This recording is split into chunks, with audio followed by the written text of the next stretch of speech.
Hello friends. आज हम बात कर रहे हैं नीट क्लास 11th जूलॉजी, जिसमें हमारा चैप्टर जो है breathing and exchange of gases वाला चल रहा है, जिसको रेस्पिरेशन बोला जाता है।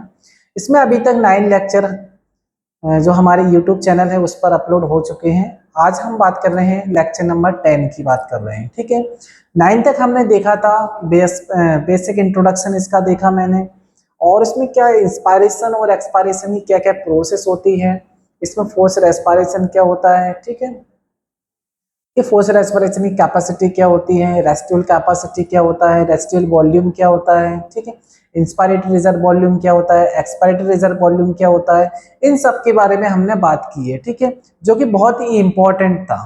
ठीक है, तो आज हम इसमें देखो क्या बात कर रहे हैं कि आज का हमारा जो टॉपिक है वो ये है कि जो एक्सचेंज होता है गैसेस का वो किस तरह से होता है। ठीक है, अब गैसेस का एक्सचेंज होता है तो उसमें गैसेस कौन कौन सी होती है, तो गैसेस जो होती है जैसे ऑक्सीजन और CO2 का एक्सचेंज किस तरह से होता है। ठीक है, ये बात मैंने इंस्पायरेशन और एक्सपायरेशन के दौरान ये बात बताई भी थी। ठीक है, इसमें हम ये देख रहे हैं कि एल्बुलाई जो होता है, एल्बुलाई से ब्लड तक जाता है, ट्रांसपोर्ट होता है ऑक्सीजन, तो वो किस तरह से होता है। ठीक है, तो इन सब के बारे में हम इसमें बात कर रहे हैं। ठीक है, देखिए जैसा कि मैंने बताया कि आज का हमारा टॉपिक क्या है कि एल्वाई से ब्लड तक, ठीक है, और ब्लड से टिश्यू तक ट्रांसपोर्ट कैसे होता है। ठीक है, गैसेस का एक्सचेंज कैसे होता है। ठीक है, तो इसमें देखो, और जो भी स्टूडेंट क्लास 10th में पढ़ रहे हैं उनके लिए भी ये सफिशिएंट है, क्योंकि ये लाइव प्रोसेस आप जो 10th में पढ़ रहे हो उसमें ह्यूमन फिजियोलॉजी पूरा पढ़ना रहता है। तो उस ह्यूमन फिजियोलॉजी की यदि स्ट्रॉन्ग करना है आपको तो हमारी लेक्चर सीरीज को आप देख सकते हैं। और जो भी स्टूडेंट क्लास 11th में अभी प्रेजेंट में हैं और वो चाहते हैं कि इन फ्यूचर में नीट की तैयारी करूं या फिर ड्रॉप लेकर करना चाहते हैं, तो मैं उनको सजेस्ट करूंगा कि उनको ड्रॉप नहीं लेना है, क्योंकि ये जो हमारे यूट्यूब चैनल पर पढ़ाया जा रहा है ये आपको फ्री है पूरा। ठीक है, और इसमें पूरा ही आपको कंप्लीट जूलॉजी क्लास 11th और 12th का पूरा ही जूलॉजी और बॉटनी यहाँ पे कंप्लीट कराया जाएगा। ठीक है, तो आप यहाँ से आप अपने नोट्स भी तैयार कर सकते हैं। ठीक है, और साथ में यहाँ पर जो है PYQs भी कंप्लीट हो रही है। देखिए इसमें एक्सचेंज ऑफ गैसेस में क्या है, जैसा मैंने बताया कि एक्सचेंज ऑफ गैसेस में क्या होता है, ये दो टाइप्स का लेवल होता है। इसमें एक होता है इंटरनल रेस्पिरेशन होता है, दूसरा होता है इंटरनल एस्पायरेशन। ठीक है, पहले हम देखते हैं एक्सटर्नल रेस्पिरेशन, या उसको हम बोलते हैं पल्मोनरी गैस एक्सचेंज। पल्मोनरी किसको बोला जाता है, जो लंग्स होता है, बोलता है लंग्स को क्या है, पल्मोनरी बोला जाता है। ठीक है, ये जो होता है किसके बीच में पाया जाता है, कि जो एल्वुलर ईयर होती है और जो एल्वुलर कैपेसिटी होती है इनके बीच में ये पाया जाता है, जो कि रेस्पिरेटरी मेम्ब्रेन में अक्रॉस करता है। ठीक है, जैसा बताया अक्रॉस में क्या होता है कि ग्रेडियंट के बेसिस पे होता है, जैसा कि ये मेम्ब्रेन बनी हुई है। ठीक है, तो देखिए ये मेम्ब्रेन होती है, तो मेम्ब्रेन पे किस तरह से यहाँ पर गैसेस जो होती है, गैसेस का किस तरह से परिवहन होता है यहाँ पर। ठीक है, देखो किस तरह से होता है यहाँ पर।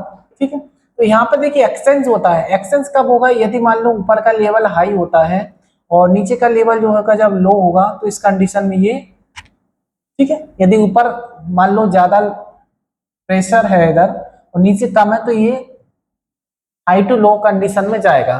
ठीक है, यही ऑक्सीजन में जो है ग्रेडियंट के बेसिस पे ये एक्सचेंज होता है गैसेस का। ठीक है, जैसे oxygen present in the alveolar year, कितना PO2 का लेवल होता है। ठीक है, देखिए ये जो PO2 का लेवल होता है 1, ठीक है, 104 mmHg होता है ना।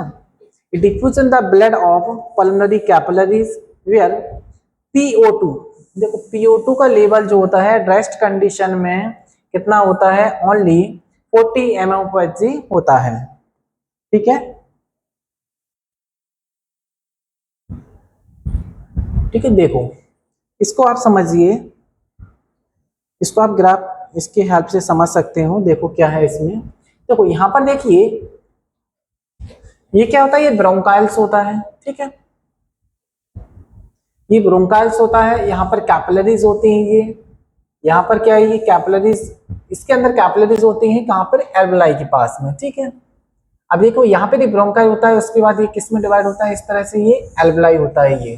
ठीक है, जब इसको थोड़ा जूमिंग करके देखा गया है इसको एल्वुलाई को, तो देखोगे आप यहाँ पर एक ब्लड वेसल्स जो होती है ये ब्लड कैपिलरीज ये प्रेजेंट हो गई यहाँ पे, जहाँ पर ब्लड फ्लो हो रहा था इसमें आरबीसी प्रेजेंट होती हैं। जैसे ही ऑक्सीजन ये ब्लड वेसल्स में जाता है और वहां पर क्या होता है कि ये आरबीसी के साथ अटैच होता है। आरबीसी में क्या हीमोग्लोबिन होता है, हीमोग्लोबिन के साथ ऑक्सीजन मिलकर के ऑक्सी हीमोग्लोबिन बनाता है, ठीक है। और ये CO2 देखो यहाँ से टिश्यू से आता है, मतलब ये कहाँ पर इस तरह से CO2 जाएगा, ठीक है। और ये CO2 गया वो इससे क्या है बाहर एक्सपायरेशन के दौरान ये बाहर साइड निकल जाएगा, ठीक है। अब देखो यहाँ पर आप समझिए कि देखो ये तो पता ही है ये ट्रैकिया है, ठीक है। जैसे ही यहाँ पर ब्लड गया, पहले इस साइड देखते हैं, ये है ना कि हार्ट में ब्लड पंप होता है, पंप के बाद इस तरह से सर्कुलेट होता है, सर्कुलेट होकर के ये पहुंचता है और ये ऑक्सीजनेट होता है, उसके बाद ये डीऑक्सीजनेटेड होता है, ये वेन की हेल्प से इस तरह से ये लंग्स में जाता है, ठीक है। अब देखो यहाँ पर जूम आउट करके बताया गया है कि जो कैपिलरीज होती है उनके अंदर गैस का एक्सचेंज किस तरह से होता है, ठीक है। देखिए ये क्या है, कैपिलरीज है, ठीक है। क्या है कैपिलरीज, कैपिलरीज में देखो क्या है ये ब्लड फ्लो हो रहा है, ठीक है। देखो यहाँ पर क्या है ये CO2, ठीक है, ये क्या है CO2 का इसमें एक्सचेंज हुआ ये, ठीक है। और देखो ऑक्सीजन ये इस तरह से क्या है ये कैपिलरी से ये इस तरह से आए अंदर, ठीक है। दूसरा देखो क्या है इसमें, अब देखो इसमें कुछ की पॉइंट दिए हुए हैं, क्या की पॉइंट है देखो कि दिस हैपेंड एज गैस जो होगा, गैस में कैसा है पैसिवली डिफ्यूजन होता है, जैसा अभी मैंने बताया ये मेम्ब्रेन होती है, ये मेम्ब्रेन जो होती है वो इसमें जो डिफ्यूजन होता है हाई से लो कंडीशन साइड जाता है, ग्रेडियंट होता है ये, ठीक है। हाई से लो ग्रेडियंट में ये होता है, यानी हाई टू लो ग्रेडियंट में ये होता है, ठीक है। ये क्या है एक पैसिव डिफ्यूजन होता है, ये क्या होता है पैसिव डिफ्यूजन का मतलब क्या है, ये जो होता है पैसिव डिफ्यूजन, ठीक है। तो पैसिव डिफ्यूजन में क्या होता है, पैसिव मतलब होता है कि इसमें नो एटीपी की, इसमें एटीपी की रिक्योर नहीं होती है, ठीक है, इसमें एटीपी आवश्यक नहीं होता है, इसलिए इसको पैसिव डिफ्यूजन बोलते हैं, ठीक है। ये पैसिव होता है। पैसिव डिफ्यूजन का ये देखिए मेम्ब्रेन पे कैसा है, मेम्ब्रेन जो होती है वो परमेबल होती है, मेम्ब्रेन होती है ये मेम्ब्रेन है, ठीक है। ये मेम्ब्रेन क्या है परमेबल होती है, ये मेम्ब्रेन जो होती है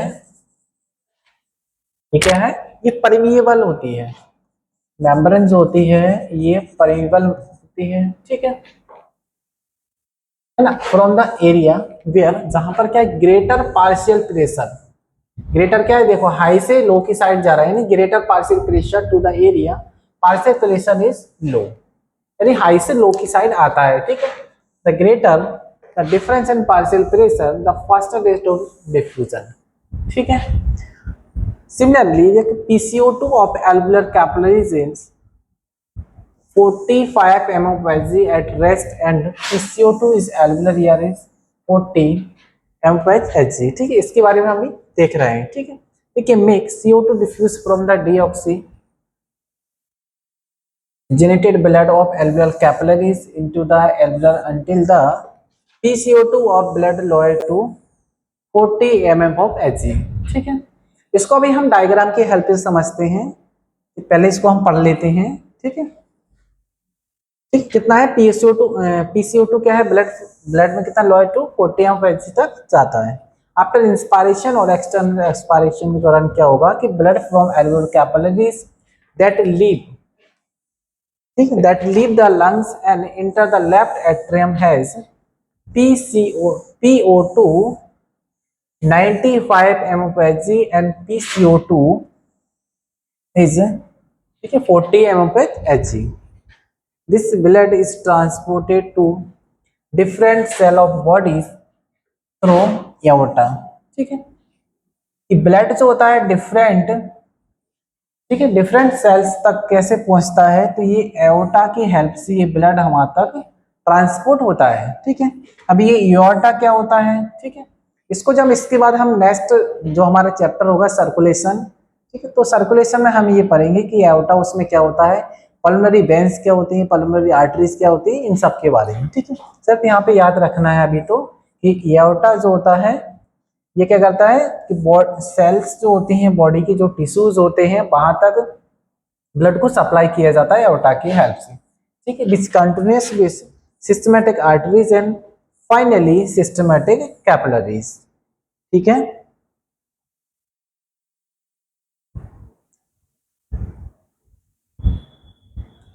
ठीक। अब देखो एक क्वेश्चन यहाँ पे आया हुआ है कि the exchange of gases in the alveoli of the lungs take place, किसके हेल्प से होता है? पैसिव ट्रांसपोर्ट या फिर एक्टिव ट्रांसपोर्ट या ऑस्मोसिस या फिर सिंपल डिफ्यूजन। ठीक है, तो किसकी हेल्प से होता है ये? जैसा अभी बताया था कि डिफ्यूजन तो होता है इसमें, ठीक है, ऑस्मोस होता नहीं, ये नहीं होता है क्योंकि ये प्लांट के अंदर होता है। ठीक है, ये वाला क्या है? करेक्ट है। ठीक है, एक्टिव हो नहीं सकता, हाँ पैसिव हो सकता लेकिन, ठीक है, हाँ ठीक है। ये जो गैसेस का होता है एल्वलाई ऑफ लंग्स के अंदर किस तरह से होता है ये, तो एक सिंपल डिफ्यूजन होता है या बोले पैसिव ट्रांसपोर्ट भी होता है उसमें। ठीक है, आपको कमेंट बॉक्स में भी कमेंट करना है। ठीक है, अब देखिए इसकी ये जो कैपेसिटी होती है, डिफ्यूजिंग कैपेसिटी क्या होती है? ठीक है, देखो डिफ्यूजिंग कैपेसिटी क्या होती है? देखो डिफ्यूजन कैपेसिटी ये होती है कि जो गैस का वॉल्यूम होता है वो डिफ्यूज होता है पर यूनिट मेम्ब्रेन, इस पर पर यूनिट मेम्ब्रेन एरिया, ठीक है, पर मिनट। मतलब ये है कि जो गैस का वॉल्यूम होता है, कि जो गैस का जो वॉल्यूम होता है, ठीक है, वो क्या होगा? पर यूनिट होता है, per unit membrane area per unit membrane area होता पर मिनट, ये ठीक। ठीक, जब पार्शियल प्रेशर डिफरेंस होता है, ठीक, जो पार्शियल प्रेशर होता है डिफरेंस कितना होगा? 1 mm ऑफ Hg। ठीक है, अब इसका जो डिफरेंस होगा, इसमें जो पार्शियल प्रेशर का डिफरेंस होगा वो कितना होता है? इसमें जो पार्शियल प्रेशर होता है, इसमें पार्शियल प्रेशर जो डिफरेंस होता है वो कितना होता है? 1 mm ऑफ Hg।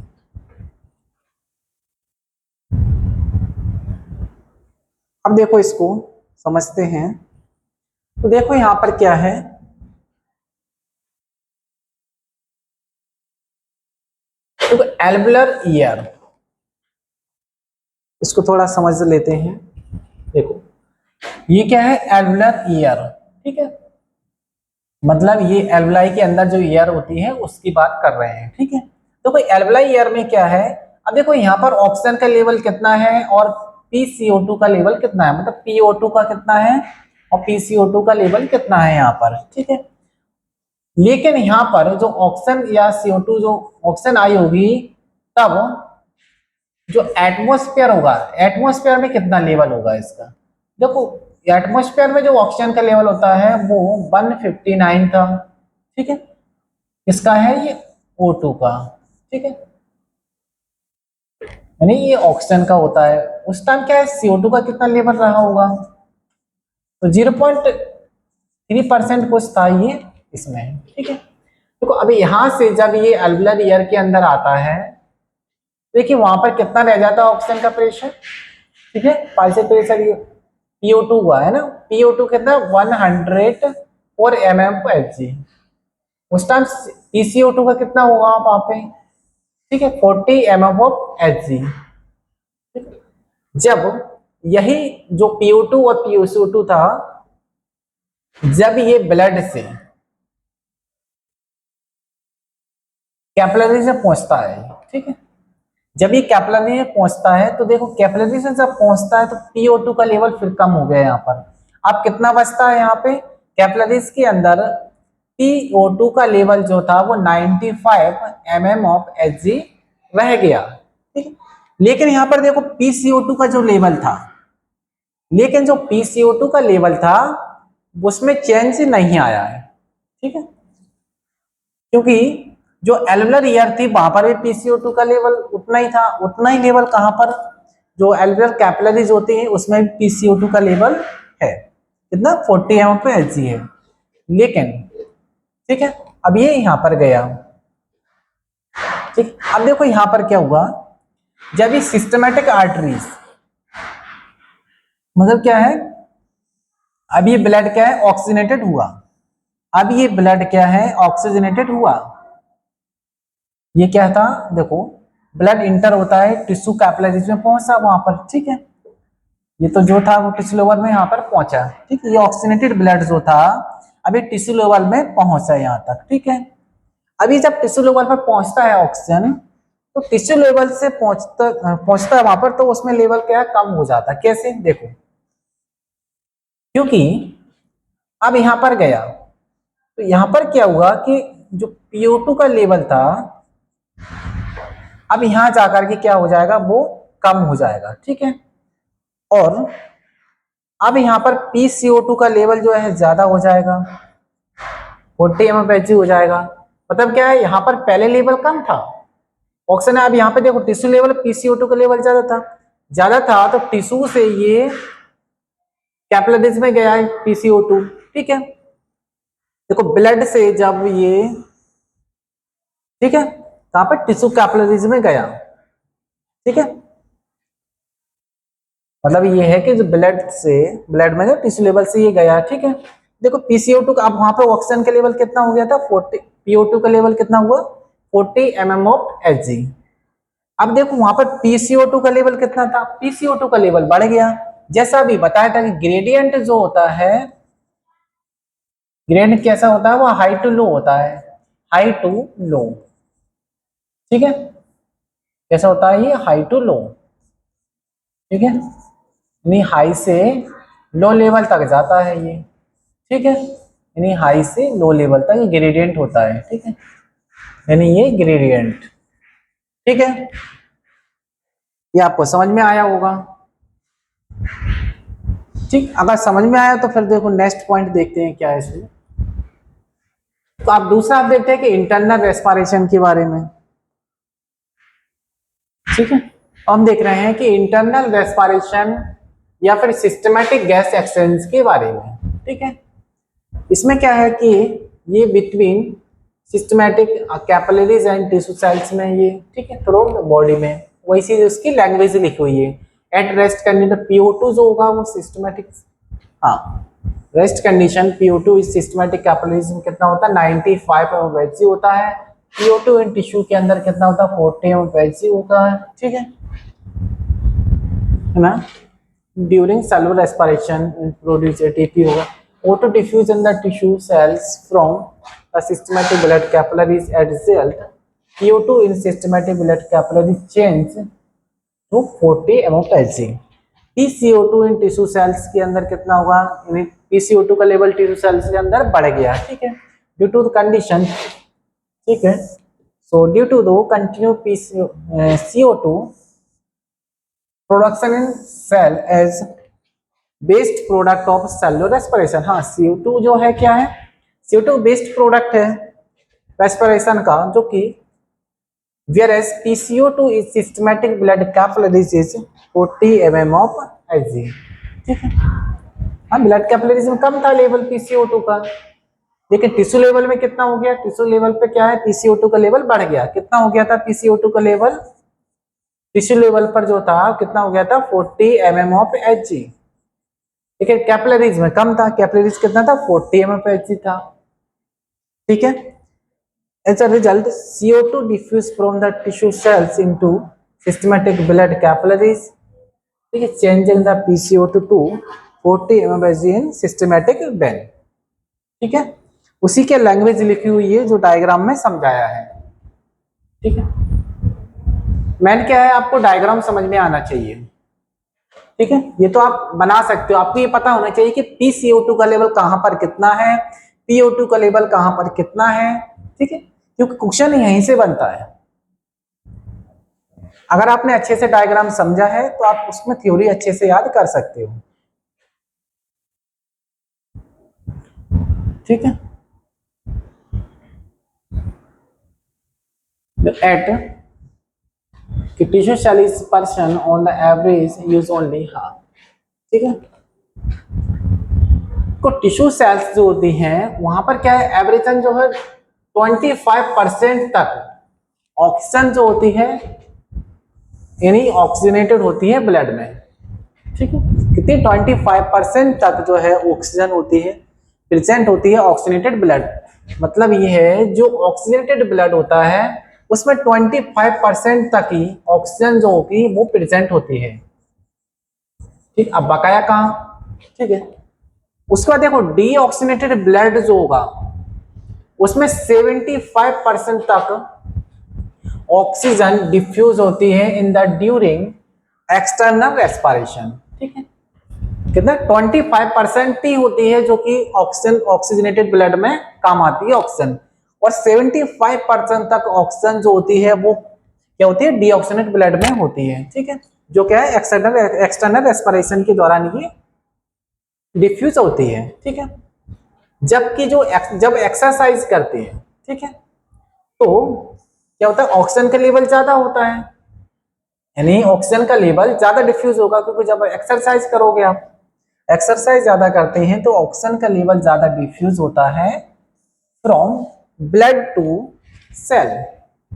मतलब ये है कि एक्सरसाइज के दौरान क्या होता है कि जो ब्लड से सेल तक, सेल या टिश्यू तक ऑक्सीजन का लेवल जो होता है वो ज्यादा होता है। कब? जब आप एक्सरसाइज करते हैं।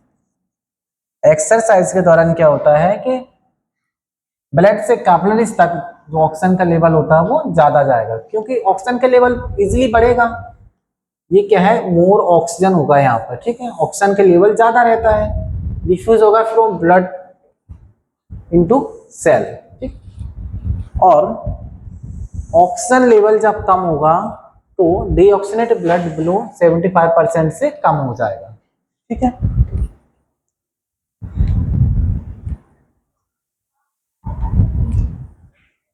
कुछ फैक्टर्स होते हैं जो अफेक्ट करते हैं इसको, ठीक है। अब क्या फैक्टर्स हो सकते हैं जो कि इंटरनल और एक्सटर्नल रेस्पिरेशन को अफेक्ट करते हैं।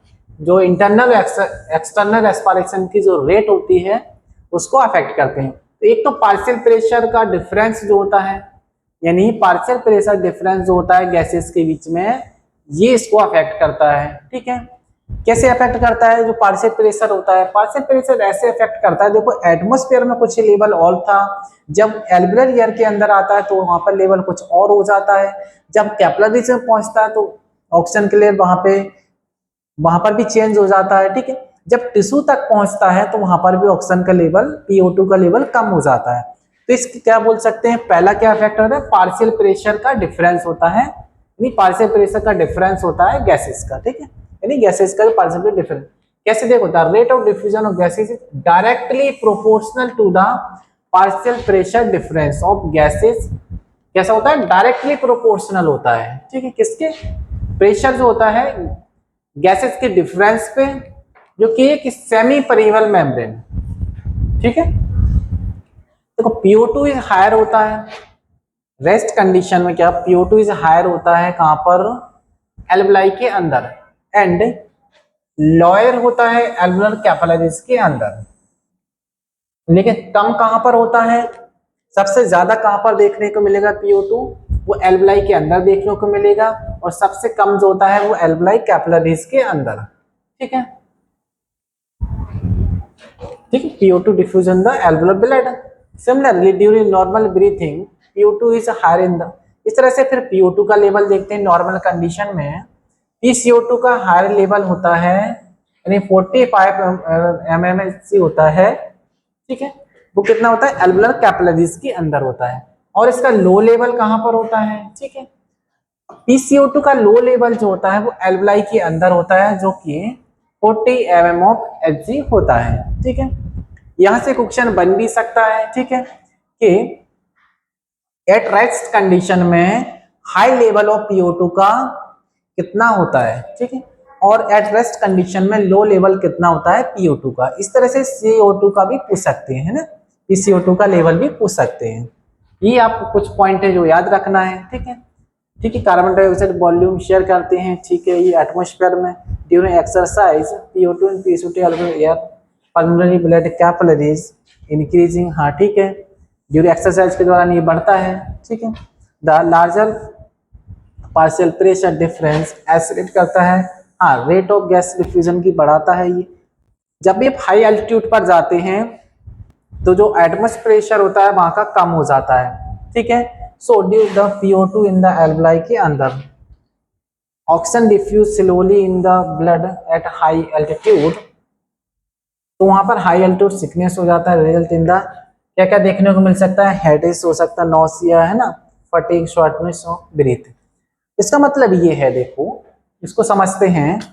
इसका मतलब ये है देखो कि जब आप एक तो एक्सरसाइज करते हैं, ठीक है, जब एक्सरसाइज करते हैं तो क्या होता है कि जो PO2 और PCO2 के बीच का जो डिफरेंस होता है एल्वलाई एयर के अंदर और पल्मोनरी ब्लड कैपिलरीज के अंदर, वो बढ़ जाता है, ठीक है। दूसरा ये है देखो, लार्जर प्रेशर जो डिफरेंस कहाँ पे होता है, ये एक्सेलरेट करता है रेट ऑफ गैस डिफ्यूजन को। ये है देखो ऑक्सीजन का लेवल। अब हाई एल्टीट्यूड का मतलब क्या है, जब आप हाई एल्टीट्यूड का मतलब ये है जब आप किसी पहाड़ी क्षेत्र पर जाओगे, यदि आप किसी ऊंचाई पर जाते हो तो वहां पर क्या होता है कि एटमॉस्फेयर प्रेशर जो होता है वो कम होता है, आपको फिर ऑक्सीजन के लेवल वहां पे कम हो जाएगा, मतलब आपको ऑक्सीजन वहां पे नहीं मिल पाएगी, ठीक है।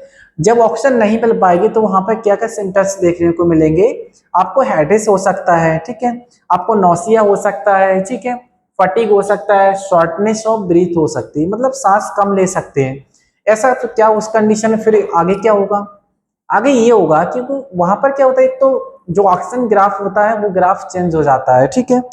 ग्राफ चेंज के साथ में क्या होता है कि जब ऑक्सीजन लेवल जब कम होता है, तो ऑक्सीजन का लेवल जब कम होता है तो उसमें प्रोडक्शन बढ़ता है, फिर प्रोडक्शन बढ़ता है मतलब आपकी बॉडी में प्रोडक्शन बढ़ेगा, क्योंकि जैसे RBC होता है, ठीक है, और जो रेड बोन मैरो होता है, इस तरह से येलो बोन मैरो होती है, उसका फिर यूज होने लगता है वहां पर, ठीक है, क्योंकि RBC का लेवल फिर बढ़ेगा, ठीक है। इसके बारे में हम आगे बात करेंगे, ठीक है।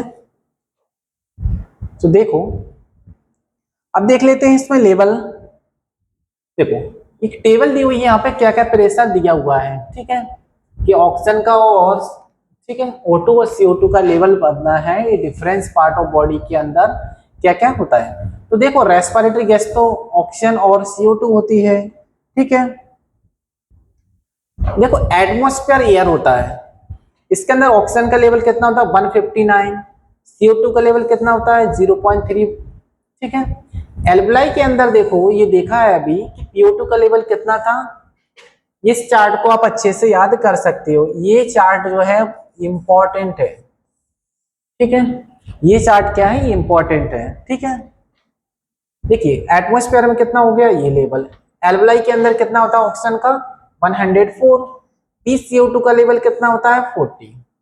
इस तरह से डीऑक्सीनेटेड ब्लड जो होता है उसमें कितना लेवल होता है 40 होता है, किसका, ऑक्सीजन का, और 45 जो होता है PCO2 का लेवल होता है, ठीक है। इसी वजह से क्या होता है ये, ठीक है, टिश्यू से ब्लड में, यानी ये यहां से CO2 जाती है, ठीक है, क्योंकि यहां पर जो ग्रेडियंट होता है हाई से लो तक जाता है, ठीक है। ऑक्सीनेटेड ब्लड में देखिए ऑक्सीजन का लेवल कितना होता है 95, ठीक है, PO2 का लेवल, और इस तरह से PCO2 का लेवल कितना होता है 40 mm ऑफ Hg। टिश्यू के अंदर कितना होता है, टिश्यू में देखिए टिश्यू में क्या होता है, मतलब ये डीऑक्सीनेटेड ब्लड और टिश्यू के अंदर एक जैसा लेवल देखने को मिलता है, ठीक है। टिश्यू और डीऑक्सीनेटेड ब्लड में लेवल एक जैसा देखने को मिलेगा, ठीक है। अब देखो इसमें क्या है कि सरफेस एरिया के बारे में बात कर रहे हैं जो गैसियस एक्सचेंज के लिए। क्या गैसियस एक्सचेंज के लिए सरफेस एरिया जो होता है बढ़ता है एल्वलाई का, हाँ जी बढ़ता है, क्योंकि देखो इसमें आप समझिए इस तरह से ये एल्वलाई है, ठीक है, देखिए यहाँ से इस तरह से इसका लेवल कम था, जिस तरह से इसमें ऑक्सीजन है, जिसमें गैसेस आएंगी, ठीक है, ऑक्सीजन आएगा तो इसका सरफेस एरिया जो था ये बढ़ गया है। पहले यहाँ पर 1 था, देखो ये डबल हो गया, मतलब क्या है, मतलब ये है कि सरफेस एरिया जो होता है वो चेंज होता है, यानी greater the surface area of respiratory membrane the greater is the rate of external respiration, the explain the, ये क्या ह्यूज सरफेस एरिया किसका, एल्वलाई का, अबाउट कितना होता है 75 स्क्वायर फीट तक, ठीक है। And presence of the numerous capillaries surrounding alveoli such as कितना होता है 90, ठीक है 900 ml of blood can participate in gaseous exchange. ये कितना ब्लड गैसियस एक्सचेंज के और कितना ब्लड जो है पार्टिसिपेट करता है 900, ठीक है 900 ml ब्लड जो होता है, ठीक है ये पार्टिसिपेट करता है गैसियस एक्सचेंज में। गैसियस एक्सचेंज जब होता है तो उस दौरान क्या होता है 900 ml तक ब्लड जो होता है इसमें पार्टिसिपेट करता है। क्लियर? चलो देखो एक ड्रग होता है मॉर्फिन। मॉर्फिन क्या है? एक ड्रग होता है, ठीक है ये मॉर्फिन ड्रग जो होता है ये प्लांट से आता है, ठीक है ये सिंथेसाइज होता है, प्लांट से सिंथेसाइज होता है।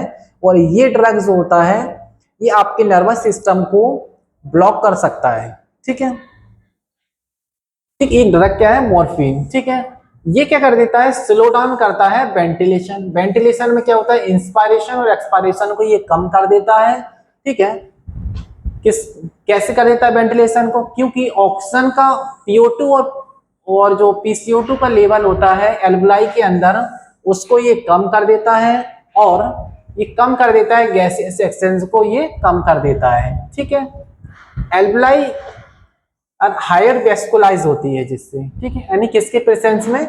न्यूमरस ब्लड कैपिलरीज के presence for maximum gaseous exchange के लिए। सीधा रखना है कि मॉर्फिन का काम क्या होता है? तो जो मॉर्फिन ड्रग होता है, जो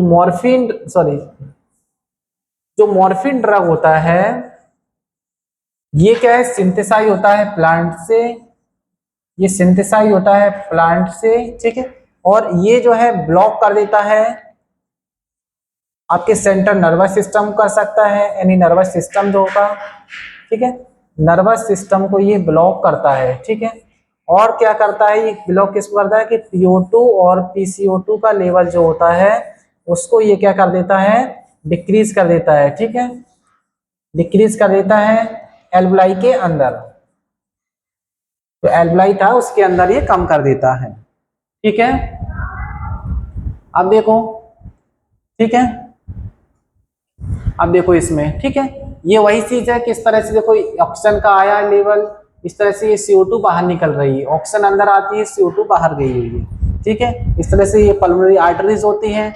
ये नहीं कह सकते हैं कि प्योर ब्लड आर्टरीज के अंदर ही जाता है, ठीक है इसको पहले आपने याद किया होगा अभी तक, लेकिन अभी ये याद नहीं करना है कि आर्टरीज जो होती है उसमें प्योर ब्लड ही जाता है और वेंस जो होती हैं उसमें इनप्योर ब्लड होता है, तो ये गलत है, ठीक है आर्टरीज का मतलब सिर्फ ये होता है कि एक जगह से दूसरी जगह तक ले जाना, इसका मतलब ये नहीं कि ब्लड प्योर ब्लड आर्टरीज के अंदर ही जाएगा, ठीक है ये एक्सेप्शन केस भी है, ठीक है देखिए अब डिफ्यूजन डिस्टेंस होता है ये क्या, ठीक है डिफ्यूजन डिस्टेंस में क्या होता है कि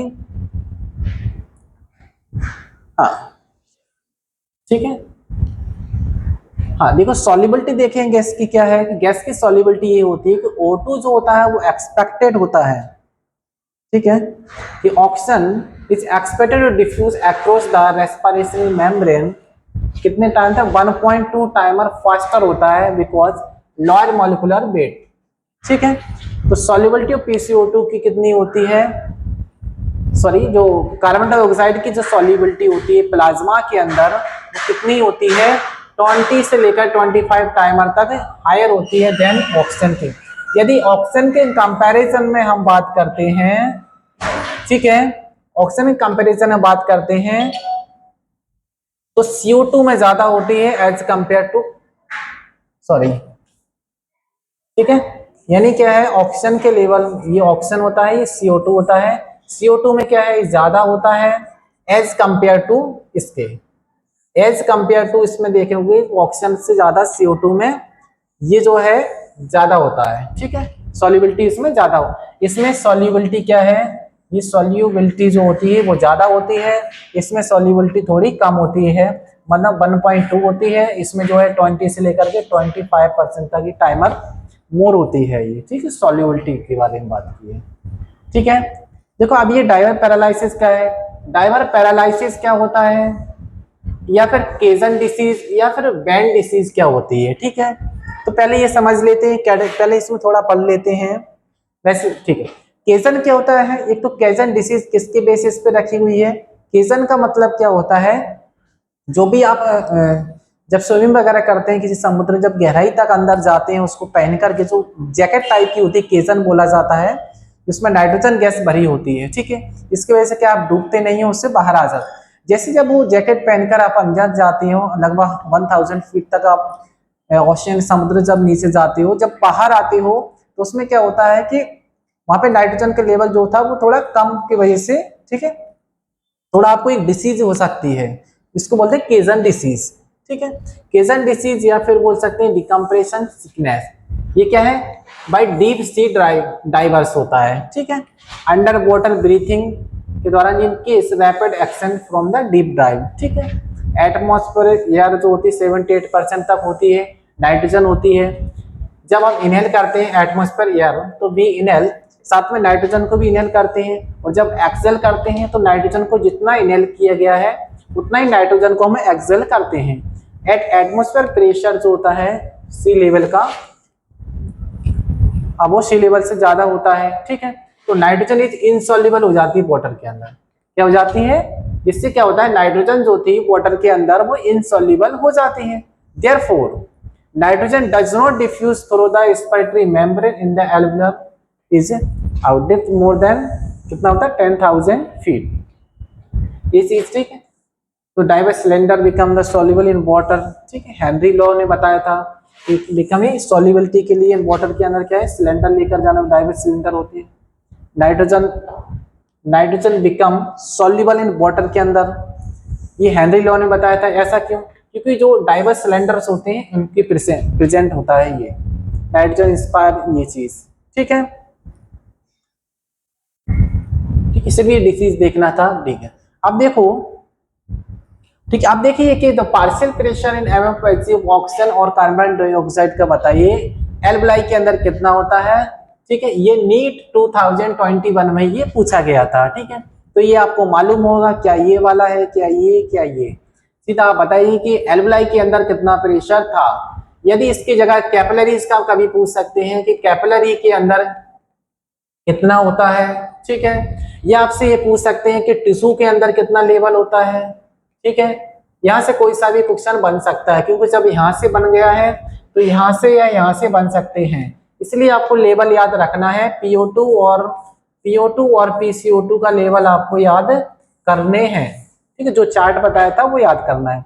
देखिए ये वाला फर्स्ट ऑप्शन इज करेक्ट,